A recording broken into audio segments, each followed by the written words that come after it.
సభలో కొట్లాడేవారు. అర్రెరెరెరెరెరెరెరె ఇదా బనకచెర్లపై రాజకీయ న్యాయపరమైన పోరాటం. కాంగ్రెస్ ప్రభుత్వ వైఖరిని ఎండగట్టేలా సభ. సుప్రీం తీర్పు నేపథ్యంలో ఉప ఎన్నికలు ఖాయం.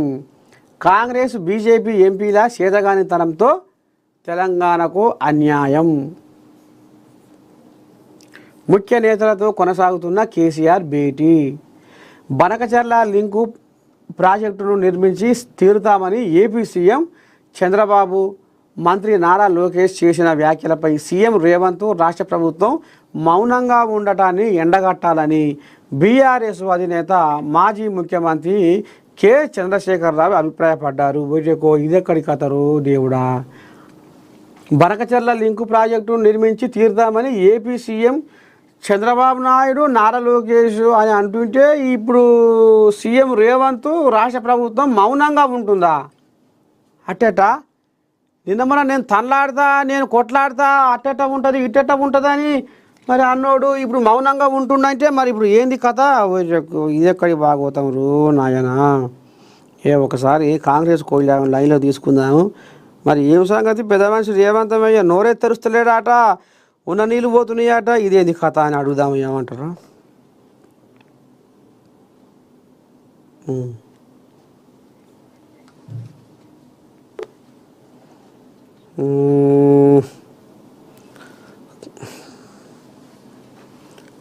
ఇందిరారావు, కాంగ్రెస్ పార్టీ లీడరు ఇందిరారావును లైన్లో తీసుకుంటున్నాం. మరి ఈ తల్లి ఏం చెప్తుందో ఏం కథ?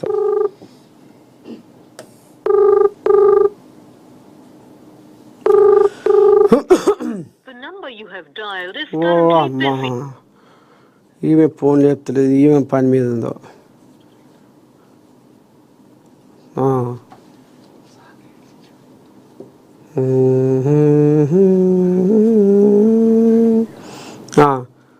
ఒక ఆమె రేణుక, ఈమె కాంగ్రెస్ పార్టీ నాయకురాలు, ఈమెమంటుందో చూద్దాం.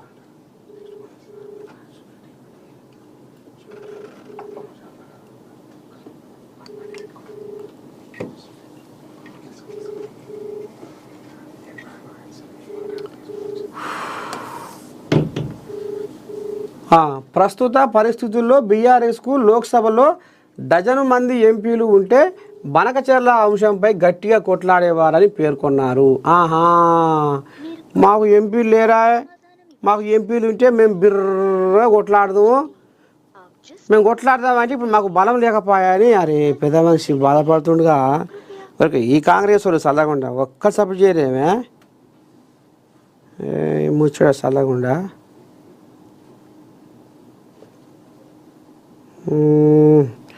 మరి నిజంగానే పెద్ద మనిషి రేవంతమయ్య మరి సబ్గాంట్ ఊకుంటుండా లేకపోతే ఏమైనా తనలాడుతుండా? అసలు ఏం నడుస్తుంది ఏం కథ అడుగుదామంటే వేరేకు రేణుకమ్మ ఫోన్ చేసింది ఆమె. నమస్తే ఓ తల్లి. శనార్థి. ఏం లేదు కానీ అది నువ్వు మార్నింగ్ న్యూస్ లైవ్లో ఉన్నావు. ఈ బనకచెర్ల లింకు ప్రాజెక్టుని ఎట్టుబడి మేము నిర్మించి దీన్ని తీసుకొని పోతాం విధంగా నీళ్ళు అని నారాచంద్రయ్య ఆయన కొడుకు లోకేష్ తల్లాడుతుండట. మరి వాళ్ళు పంచాయతీ చేసి లడాయి చేసి వాళ్ళు నీళ్ళు గుంజుకుపోయే ఉపాయం చేస్తుంటే మీ ముఖ్యమంత్రి రేవంతమయ్య మొత్తం సప్పు లేదట, చలి లేదట, బెల్లం కొట్టిన రాయోలో ఉంటుండట. ఎందుకమ్మా మరి మౌనంగా ఉంటుండట?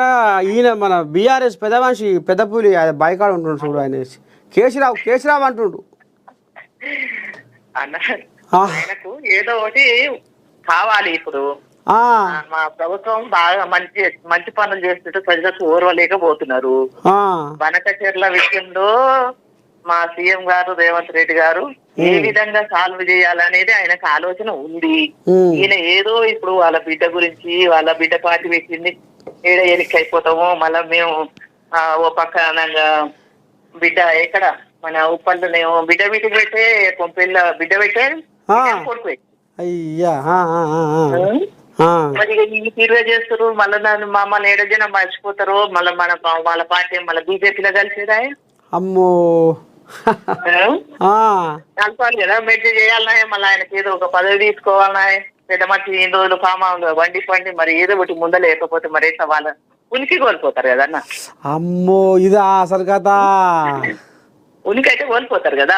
పార్టీ ఉన్నదనేది మర్చిపోతుంది. ఇప్పటికే ఆల్మోస్ట్ 80% 90% అయిపోయింది టీఆర్ఎస్ పని. ఇక ఆమె బాగా ఎక్కడెక్కడ సామ్లలో డబ్బులు సంపాదించినాయి మొత్తం పెట్టి సొంత పార్టీ పెట్టింది. జాగ్రత్త పెట్టుకొని దాని ముందర పెట్టుకొని ఏదో ఒకటి నా అయ్యా నాన్న పోయినా కానీ బీజేపీలకు నేనంటూ ఉన్నా అని ఎన్ని రోజులు మరి లిక్కర్ స్కామ్ లో పెట్టిన డబ్బులన్నీ పెట్టి ఆమె ఇక పార్టీ నడిపిస్తుంది. మరి 1000 కోట్లు సంపాదించే ఏం తెలియని ఆ పార్టీని తీసుకుపోయి కూర్చోబెట్టే సీఎం డిప్యూటీ సీఎం.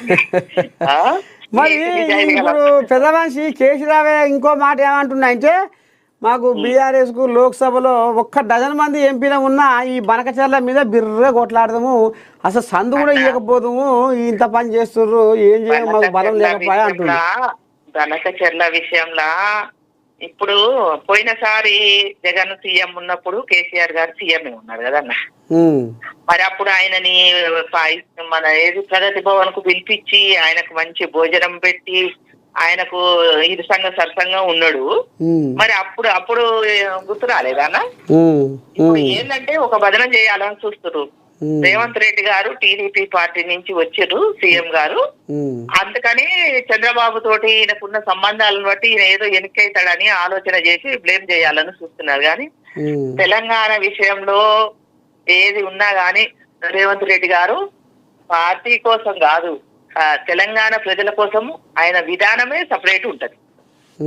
సామరస్యంగా ముందుకు పోవాలని చూస్తారు తప్పితే సరే ఏదో ఆయన గురువు ఈయన శిష్యుడు అని ముందల మాట మాట్లాడితే ఇదే ముందలేస్తారు. కానీ ఈయన కూడా కేసీఆర్ కూడా మరి చంద్రబాబు నాయుడు తోటే ఉన్నాడు కదన్న. అప్పుడు ఈయన కాదా గురువు. మంత్రి పదవి ఇవ్వకపోతే ఈ కోయిల పక్క జరిగింది కానీ మరి అంతే కదా. మంత్రి పదవి ఇస్తే తెలంగాణ నీ ముందుకు ఎందుకు వచ్చాను రాకపోవు కదా అప్పట్లో. మరి ఇప్పుడు మరి నీకు ఒక రూలు ఇతరులకు ఒక రూల్ ఉంటదా. నువ్వు చేస్తేనేమో సంసారం, ఇతరులు చేస్తేనేమో ఇంకేమంటారు కదా అట్లా. మరి ఏ ముఖం పెట్టుకొని మాట్లాడతాడన్నా. నాయుడు కూడా బాగా పెగ్గు మీద పెగ్ చేస్తాడు. ఏం మాట్లాడాలో ఏం ఆలోచన అంతేనా. పొద్దున ఇక నైట్ ఎవరికి గుర్తొస్తే అప్పుడు మన ఏంటి వాళ్ళ పార్టీ అధికారంలో ఉన్నప్పుడు మన కాంగ్రెస్ పార్టీ ఎమ్మెల్యేలని ఎంత వీలైతే అంత తీసుకుపోవాలని లేక సిపిఐ పార్టీకి ఒక ఎమ్మెల్యే ఉంటే ఆ ఎమ్మెల్యేని కూడా తీసుకుపోయిండు. దేవకొండ ఎమ్మెల్యే తెలుసు కదా మీకు. మరి ఆయనకు అప్పుడు ఆ టైంకి ఏం ఆలోచన వస్తే అది గుర్తు చేస్తాడు. మళ్ళీ అప్పుడే కొడుకులకు అల్లుడికి అందరికి ఫోన్లు చేస్తాడు, మాట్లాడతాడు. మరి ఇంత మాట్లాడుతుండు. మరి వాళ్ళ బిడ్డ మా నాన్న చేసిన తప్పు బీసీల విషయంలో అని చెప్తుంది. మరి దానికి ఎందుకు మరి చెప్తలేడన్నా, చెప్పాలి కదా. వాళ్ళ పార్టీ కరెక్టే, వాళ్ళ విధానం కరెక్ట్ ఉన్నప్పుడు మరి వాళ్ళ పార్టీ వాళ్ళని వ్యతిరేకిస్తున్నప్పుడు మరి ఎందుకు మాట్లాడతలేదు దాని గురించి. మరి అంటే కాళేశ్వరం లాగా బనకచర్ల విషయంలో ఈయనైతేనేమో కాళేశ్వరం గట్టి పెద్దల 2-3 లక్షలు పెట్టి పేపర్లో ఆడిచ్చి దాని సృష్టికర్త కర్మ క్రియ అన్ని నేనే అని ఇచ్చుకున్నాడు కదన్న. ఇవాళ దాని భాగవతం అంతా బయట పడుతుంది కదా. మరి ఇప్పుడు రాంగపోంగా ఈ బనకచర్ల మరి ఇప్పుడు ఇది ఆగుతట మరి లోపడానికి ఏమైనా కథ నడుస్తాట మరి మొత్తం ఆపేరా మీరు. మేము ఎన్నడూ ఆగము. మా సీఎం గారికి మా విధానం వేరుంటది. ఏ విధంగా దాన్ని సెట్ చేయాలనేది మా మంత్రివర్గం కూర్చొని నిర్ణయించి అప్పుడు మాట్లాడతారన్న. మేము ఏది పడితే అది మాట్లాడేది నోటికొచ్చిందల్లా మాట్లాడే పార్టీ కాదు, మా విధానం అది కాదు, మా సీఎం గారు అట్లా కాదు. ఇన్నారులా రేణుకమ్మ ఏమన్నది కాంగ్రెస్ పార్టీ నాయకురాలు. ఇక మరి ఈ రకంగా అయితే మొత్తానికైతే ఇక మరి కేసీరావుకి అయితే ఇక జరంతా సురుగు తలిగించింది. సనాత్ తల్లి ఉంటా. మంచిది. ఇక గిది కథ ఇవాళకైతే. ఇక మరి మార్నింగ్ న్యూస్ విత్ నరసయ్య తాత మధ్యాహ్నం మోత. మీరు ఎప్పటికీ చూస్తూనే ఉండుర్రి. మీ అభిప్రాయాలను మీ కామెంట్లను